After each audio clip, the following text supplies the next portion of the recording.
يا ترى إيه اللي ممكن يحصل لما أهم سر في الدنيا يتسرق؟ ومين هو البطل اللي هيغامر بحياته عشان يرجعه؟ في البداية هنبدأ بالصلاة على النبي في الكومنتات، وما تنسوش تعملوا سبسكرايب ولايك.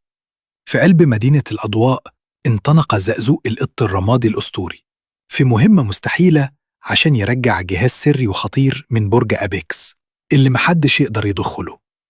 زقزوق تسلل بذكاء بين الحواجز الأمنية الصعبة وحراس البرج الأقوياء، ولما وصل للجهاز قابل مرزوق كلب شرير في معركة كانت قوية.